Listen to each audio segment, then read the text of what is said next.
범행에 사용한 칼에 혈액과 지방이 묻어있는 걸 본 적이 없다라고 한다. 상식적으로 그게 빠져나왔다 하더라도 옷을 입고 있었다면 옷에 다 씻겨버렸을 것이다 라고 하면서 저희의 어떤 주장을 배척하는 법의학자의 감정서가 이렇게 들어오더라고요. 황당하기도 했고, 전문가가 어떻게 이런 어떤 말도 안 되는 어떤 의견을 얘기할 수 있지? 이건 소신이 아니라 검사의 논리를 뒷받침하는 정말 무책임한 감정이다라는 생각을 했습니다. 아까부터 계속 그 말씀 드렸잖아요. 백광호 제 범인 아니라니까. 소신을 계속 얘기하고 있죠. 절대 아니다.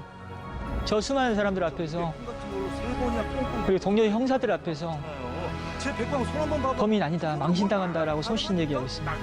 애들 들어서요. 나가란 말이야. 그런데 그 다 무시해버리고 강행하죠. 아버지가 나타나서 너 범인 아니잖아라고 이 한마디 외쳐주니까 이 믿어주는 사람, 이 한 사람의 의미가 정말 각별하고 큰 의미가 있거든요. 주눅 들고 위축돼가지고 계속 허위 자백을 이어가다가 아버지가 너 아니잖아라고 외쳐주니까 용기를 내서 본인을 부인하기 시작했고, 백광호는 풀려났습니다. 그리고 현장 검정은 이렇게 아수라장이 되어버렸습니다.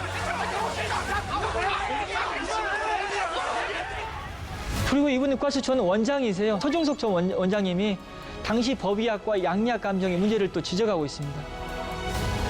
사실 국가수 전 원장을 하신 분이잖아요.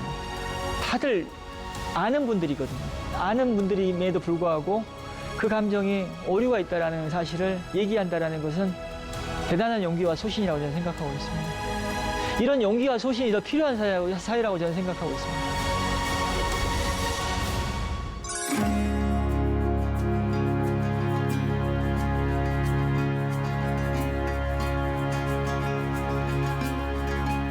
안녕하세요. 변호사 박준영입니다.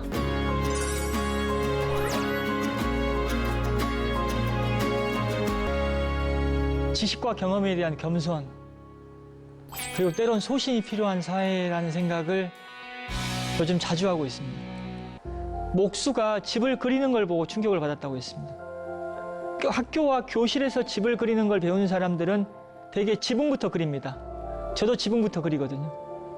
근데 집을 지어본 사람들은 집을 짓는 순서대로 그린다고 합니다. 주춧돌부터 그린다고 해요. 주춧돌, 그리고 마루를 집어넣고 기둥을 세우고 문을 달고, 지붕은 맨 나중에 그린다고 하거든요. 지식과 경험의 차이라는 생각이 들어요. 학교와 교실에서 배운 사람과 현장에서 배운, 땀으로 배운 사람의 차이라고 할 수 있겠죠. 이런 차이를 두고 우리는 서로 존중하면서 삽시다. 우리 다양성을 존중합시다. 나는 지붕부터 그릴게요. 당신은 주춧돌도 그리십시오. 우리 인정합시다. 공존합시다라고 할 수 있겠죠. 서로 존중하자라는 것도 거기 분명히 차별적인 시각이 분명히 들어있다. 우월적인 시각이 담겨있다. 패권적인 시각이 들어있다는 거죠. 여전히 밖에 세워두고 있다는 겁니다. 존중하고 공존하자라는 얘기를 넘어서서 나의 어떤 지식과 경험의 어떤 문제점, 그리고 이런 어떤 문제점과 어떤 관념적인 걸 바로잡는 어떤 계기로 삼는 게 중요하다라고 말씀하셨습니다. 지식과 경험이 겸손해야 된다라는 의미죠. 많은 분들이 아시겠지만 영화 살인의 추억은 화성 연쇄살인 사건을 모티브로 해서 만든 영화입니다. 정말 잘 만들었어요. 이 장면은 제가 법정에서 변론하면서 실제 법정에서 재생했던 장면이기도 합니다. 김상경 씨 형사 역할을 맡았죠. 그리고 백광호, 영화 속에 그 장애가 있는, 근데 범인으로 몰렸던 피의자로 나옵니다. 도 제대로 못하겠다. 그지? 너 어릴 때부터 이런 거지? 현장 검증을 하던 날 잠깐 와보라고 하고 손을 보여달라고 하죠. 근데 손이 붙어 있습니다. 화상 때문에. 경호야, 너 위치 여기 맞지? 응? 현장 검증은 이게 실제 범인이라면 자연스럽게 범행을 재현해야 되는데 실제 범인이 아닌 경우에 이렇게 우왕좌왕 할 수밖에 없습니다. 그러다 보니까는 여기 명대사가 나옵니다. 뭐부터 해야 되죠? 원래는요 순서를 딱 정해갖고 해서 해야 좋은데요. 예? 1번 뭐 2번. 하나씩 적어왔어야 된다고. 아, 맞습니다. 현장 검증하면 망신당한다고 하면서 김상경 형사가 이렇게 반장님한테 절대 범인 아니다, 백강호는. 왜냐하면은 그 아침에 봤던 손의 모습을 보고. 왜 들어와서 또 말이 많아? 어? 아이고 아무 신경 안 쓰세요. 그 용의자가 몸이 아파서 그 다음으로. 서영산! 야, 왜 이러는 겨? 다 하던 밤이면 또 물을 끼얹는겨? 아 아까부터 계속 그 말씀 드렸잖아요. 백강호 제 범인 아니라니까. 소신을 계속 얘기하고 있죠. 절대 아니다. 저 수많은 사람들 앞에서, 그리고 동료 형사들 앞에서 제 백강호 손 한번 봐봐. 범인 아니다, 망신당한다라고 소신 얘기하고 있습니다. 아 애들 둬서요. 나가란 말이야! 그런데 그 다 무시해버리고 강행하죠. 아버지가 나타나서 너 범인 아니잖아라고 이 한마디 잊혀주니까 이 믿어주는 사람은 이 한 사람의 의미가 정말 각별하고 큰 의미가 있거든요. 주눅 들고 위축돼가지고 계속 허위 자백을 이어가다가 아버지가 너 아니잖아라고 외쳐주니까 용기를 내서 범행을 부인하기 시작했고 백강호는 풀려났습니다. 그리고 현장 검증은 이렇게 아수라장이 되어버렸습니다.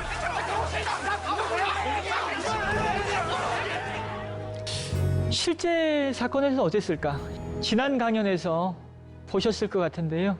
그 절하는 장면 생각나시죠? 다리를 절고 계시잖아요. 소아마비 장애인이 담을 넘어서 집에 들어가서 범행을 저지르고 담을 넘어서 나온다는 것은 사실 상상하기도 쉽지 않고 또 물리적으로 어렵습니다. 그럼에도 불구하고 그 당시 현장 검증 과정에서 누구도 소신 있게 저 사람 범인 아닌 것 같아요 라고 얘기를 하지 못했고요. 또 억울하게 옥살이 하신 분의 주변에서는 너 범인 아니잖아 라고 용기 있게 외쳐주는 사람도 없었습니다. 여기서 저는 지식의 어떤 겸손에 대한 얘기를 좀 더 이어가 보려고 합니다. 왜 그렇게 외쳐주지도 못했고 이 사람 범인 아닐 것 같다라는 얘기를 왜 못했을까? 그건 국립과학수사연구소의 감정 결과 때문이었습니다. 현장에서 발견된 채모와 그리고 윤석열 씨 채모가 다를 확률, 아닐 확률은 3,600만 분의 1이다. 사실상 범인으로 지목했거든요.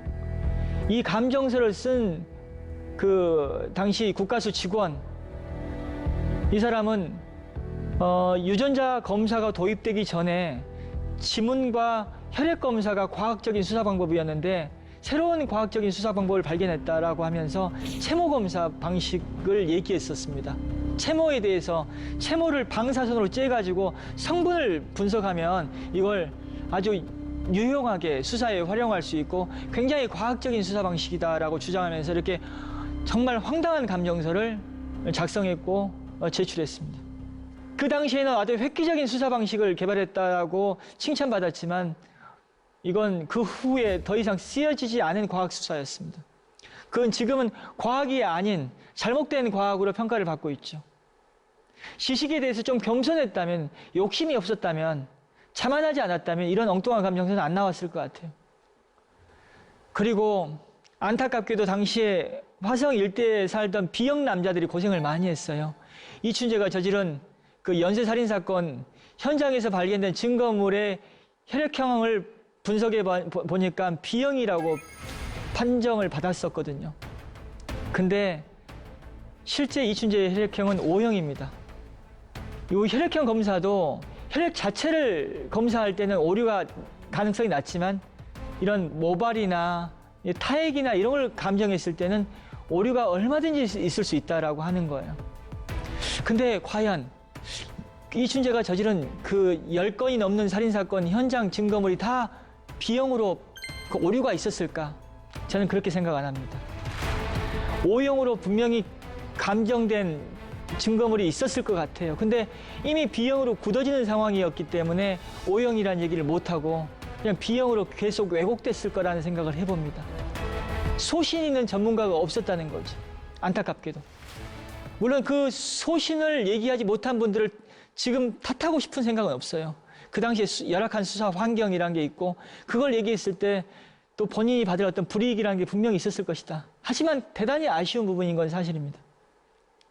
약촌오거리 택시기사 살인사건이 발생했던 현장 약촌오거리입니다. 전북 익산에 있습니다. 현장에서 이렇게 현장을 가리키고 있는 분은 진범수사를 했던 황상만 만장입니다. 이분의 소신 때문에 이 사건의 진실이 밝혀졌거든요. 그런데 참 안타깝게도 이 사건을 다룬 영화에서는 15초 나오는 바람에 굉장히 힘들어 하셨습니다, 한때. 약촌오거리 사건, 억울하게 옥살이했던 친구의 공소사실의 내용입니다. 약촌오거리 방면으로 우회전하던 중에 택시랑 부딪힐 뻔했고 욕설을 듣자 화가 나가지고 약촌오거리에서 싸웠다는 거죠. 싸우다가 격분해가지고 식칼로 택시에 들어가서 택시 기사의 몸을 수에 찔렀다. 이게 당시 그 억울하게 옥살이한 친구의 공소사실이었습니다. 이 공소사실이 유죄로 인정돼서 징역 10년 받았습니다. 그런데 그 택시 안에서 그 밀폐된 공간에서 칼로 찔렀단 말입니다. 그리고 동맥을 찔렀습니다. 그런 경우에 피가 쏟아져 나온다, 분수처럼 쏟아져 나온다고 하더라고요. 그런데도 불구하고 당시에 정말 이 친구가 범인이었다면 당시 입고 있었던 옷이나 신발, 타고 있었던 오토바이에서 혈흔이 검출되어야 되는 게 너무나 자연스럽거든요.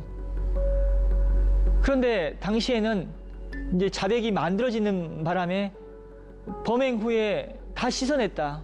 다 씻어내가지고 깨끗이 퐁퐁으로 씻어냈다. 그래서 검출이 안 된 거다라는 어떤 판단을 받았던 겁니다. 참 말도 안 되는 판단이거든요. 국가수 감정인들은 이런 얘기예요.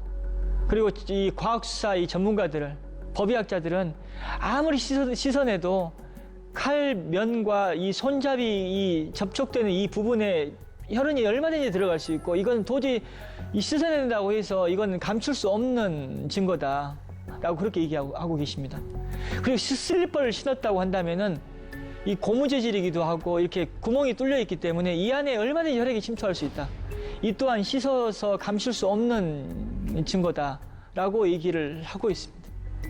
근데 당시에 판사들은 씻으면 감출 수 있다라는 엉뚱한 판단을 했고 그건 자신이 배운 어떤 지식과 경험에 근거한 판단이었고 교만이었던 거죠, 사실요.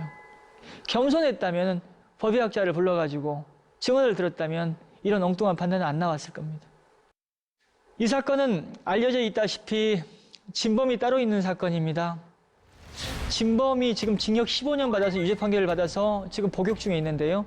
진범이 3년이 지나서 제보에 의해서 잡혔거든요. 3년이라는 시간이 흘렀기 때문에 현장 증거물은 대부분 사라진 상태였습니다. 다만 진범이 사용했던 칼을 본 사람들이 있었습니다. 칼을 본 목격자가 의미 있는 진술을 했거든요. 칼 군데군데에 피가 묻어 있었고 돼지 비계 모양의 지방분이 굳어 있었다. 그리고 칼끝이 휘어 있었다라는 얘기를 했었습니다. 이게 사실 재심 과정에서 쟁점이 됐었습니다. 저희는 진범이 사용한 칼이었기 때문에 또 진범이 사용한 칼을 봤기 때문에 이런 의미 있는 진술을 할 수 있는 거다라고 하면서 그 법의학자들의 어떤 전문가의 어떤 의견이 담긴 감정서를 함께 제출했었는데 당시 검찰에서는 우리의 감정 의견을 배척하기 위해서 다른 법의학자의 감정서를 제출했습니다. 그 감정 내용은 뭐였냐면은 개를 전기 충격으로 죽였어요. 죽여서 털을 다 제거한 후에 그 허벅지 위에 메리아스를 덮고 칼을 찔렀다 뺐더니 칼에 피나 이런 어떤 신체 조직이 묻어나오지 않았다라는 게 당시 감정 결과였습니다. 살아있는 사람과 개를 동일시할 수는 없지만 옷의 역할이라는 게 있을 수 있기 때문에 충분히 적용할 수 있다고 본다라고 했습니다. 그러면서 뭐라고 했냐면은 칼에 돼지 비계 모양의 지방분과 혈액이 묻어 있다라고 했는데 칼을 본 사람들이 사실 몇몇 법의학자 전문가한테 내가 전화 걸어서 물어보니까 범행에 사용한 칼에 혈액과 지방이 묻어 있는 걸 본 적이 없다라고 한다. 상식적으로 그게 빠져나왔다 하더라도 옷을 입고 있었다면은 옷에 다 씻겨버렸을 것이다 라고 하면서 저희의 어떤 주장을 배척하는 법의학자의 감정서가 이렇게 들어오더라고요. 참 황당하기도 했고, 전문가가 어떻게 이런 어떤 말도 안 되는 어떤 의견을 얘기할 수 있지? 이건 소신이 아니라 검사의 논리를 뒷받침하는 정말 무책임한 감정이다라는 생각을 했습니다. 소신이 아니다. 결국 재심을 통해서 저희는 무죄를 받았고 진범은 징역 15년을 받았습니다. 15년을 받는 과정에서 법원에 제출된 국과수의 의견서가 있었습니다. 살인사건에서 칼끝이 휘거나 부러진 사례가 있고 칼날에 피와 지방이 묻어 있을 수 있다. 그리고 사진까지 함께 보냈거든요. 국과수의 의견을 통해서 그 개를 전기 충격기로 죽이고 메리아스를 뒤집어 덮고 실험을 했던 그 엉뚱한 과학으로 그냥 포장된 감정이 얼마나 무책임한 말도 안 되는 감정이라는 걸 알 수가 있는 거죠. 그래서 대한민국 사회 지식에 대한 어떤 겸손, 지식과 경험에 대한 겸손, 그리고 소신이 중요한 사회구나라는 생각을 하게 만든 사례였습니다. 최근에 재심을 받아낸 사건이 있어요. 진도에서 차량이 저수지에 추락한 사건이었습니다. 남편이 아내를 태우고 가다가 저수지에 차량이 추락했습니다. 아내는 빠져나오지 못하고 남편이 빠져나왔는데 보험이 여러 건 가입되어 있었거든요. 보호 목적 살인으로 무기수가 됐습니다. 이 사건의 재심을 제가 진행했고요. 추석 전에 재심 개시 결정이 내려졌습니다. 근데 안타깝지만 검사가 항소해가지고 지금 고등법원에 가 있는데요. 이 사건은 저는 100% 재심을 확신합니다. 이미 또 법원의 판단도 있고요. 그 이유는 당시 감정이 잘못되다는 사실을 당시 감정인이 인정하고 있습니다. 자기가 유관하다고 봤던 부분은 그대로 실제 범행이 이루어졌을 가능성이 매우 낮다고 생각한다. 그리고 또 당시에 내가 세심하게 확인하지 못했던 건 인정한다. 그리고 감정서의 표현이 너무 직설적이었고 논리적 비약이 있었으면 인정한다라고 스스로 얘기를 하고 있어요. 현재 지금 국가수의 감정인이기도 합니다. 참 용기 있습니다. 물론 좀 더 인정해주면 좋았는데 그래도 이 정도만 인정해준 것도 의미 있다고 저는 생각합니다. 그리고 다른 전문가가 한 감정 결과에 대해서 존중한다라고 얘기를 하고 있거든요. 자신이 했던 그 감정 결과를 부정하고 있습니다. 용기죠. 아주 당시에는 겸손하지 못한 감정이지만 지금은 소신을 얘기하고 있다고 볼 수 있습니다. 그리고 이분은 과수 전 원장이세요. 서중석 전 원장님이 당시 법의학과 양리학 감정의 문제를 또 지적하고 있습니다. 사실 국가수 전 원장을 하신 분이잖아요. 다들 아는 분들이거든요. 아는 분들임에도 불구하고 그 감정이 오류가 있다는 사실을 얘기한다는 것은 대단한 용기와 소신이라고 저는 생각하고 있습니다. 이런 용기와 소신이 더 필요한 사회라고 저는 생각하고 있습니다. 법과학 하면 많은 분들이 과학이라는 이름 때문에 객관적이고 정량화가 가능하고 믿을만하다라고 다들 알고 계셔요. 사실 DNA 감정 같은 경우에는 오류가 거의 없다라고 알려져 있긴 합니다만 그래도 아주 그 가능성이 낮긴 하지만 오류 가능성이 전혀 없는 건 아니라고 합니다. 그것도 통계이기 때문에. 하지만 DNA 감정 같은 경우는 믿죠, 우리가. 그런데요, 법과학의 주관적 요소가 들어가는 그런 일들이 많이 벌어지고 있습니다. 최근에 우리 경험하고 있잖아요. 대통령의 발언을 두고 이렇게도 해석하고 저렇게도 해석하잖아요. 거기도 사실 주관적 요소가 상당히 많이 들어가는 과학 중에 하나거든요. 그리고 법의학도 사실 주관적 요소가 들어갑니다. 그래서 법의학자들 간에 서로 견해가 나뉘는 경우도 사실 있거든요. 그리고 뭐 CCTV를 통해서 걸음걸이를 판별할 때도 거기에도 사실 주관적 요소가 안 들어가는 건 아니거든요. 필적 감정 다 주관적 요소가 들어가는 겁니다. 그런 주관적 요소에서 겸손하지 못하고 소신을 얘기하지 못하면은 우리가 잘 아는 강기훈 유서대필 사건 같은 경우도 필적 감정의 어떤 문제 때문에 그렇게 억울하게 옥살이한 사건이지 않습니까? 겸손과 소신이 너무나 중요하다고 저는 생각합니다. 재심 과정에서 사실 저는 겸손과 소신을 다 같이 봤습니다.